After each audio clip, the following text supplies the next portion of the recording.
Subscribe कीजिए हमारे channel को और लेटेस्ट अपडेट पाने के लिए बेल आइकन को दबाइए।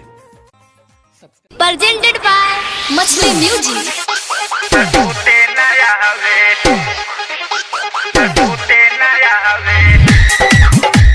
मछली म्यूजिक रिकॉर्डिंग स्टूडियो विक्रम जोर।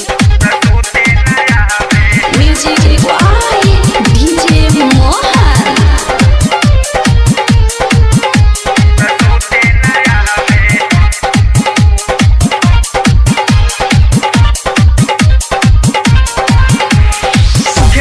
घूमी घूमी भाई चरावे, पढ़ल ना लिखल बटे समझ न पावे। अंगना में पलंगा बिछावे, भत्तार मोर सूते न आवे। चढ़ल जवानी कौआवे, भत्तार मोर सूते न आवे। खेत में घूमी घूमी भाई चरावे, पढ़ल ना लिखल बटे समझ न पावे।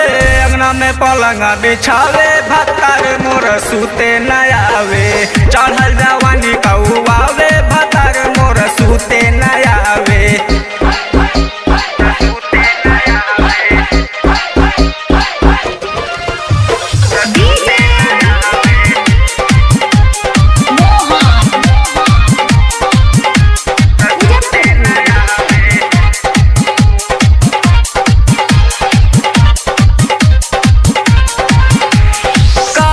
सखी हम मुआना के लीला, बीत गईल बरसों कैले नहीं गीला।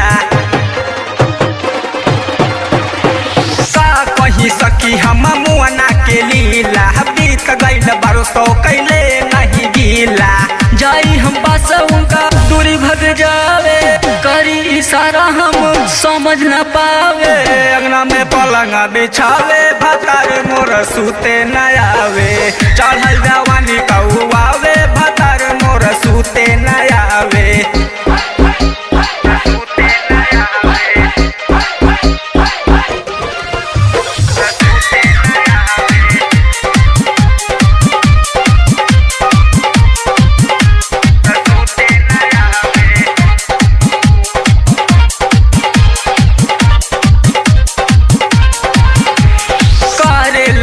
तन उठेला पीरा, चढ़ल जवानी के पाकल बखीरा।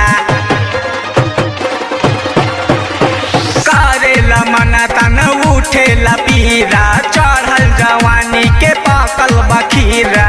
जरेला मन धन कुछु न पावे, चढ़ल जवानी के अनहरी बितावे।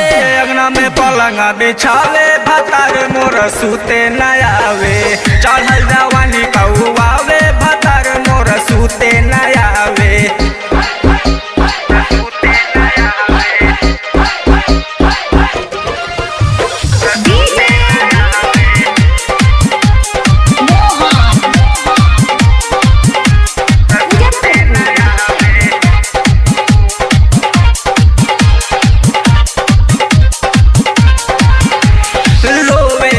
जिया सुना पलानी, बन गईला बेदर्दी राहु राजधानी। रोवेला से जिया सुना पलानी, बन गईला बेदर्दी राहु राजधानी। रहेला भोलू हमसे नजर न आवे, सैया बेदर्दी के शर्मारे आवे। अंगना में पलंगा बिछावे, भत्तार मोर सूते न आवे। चढ़ल जवानी कौआवे, भत्तार मोर सूते न आवे। Music by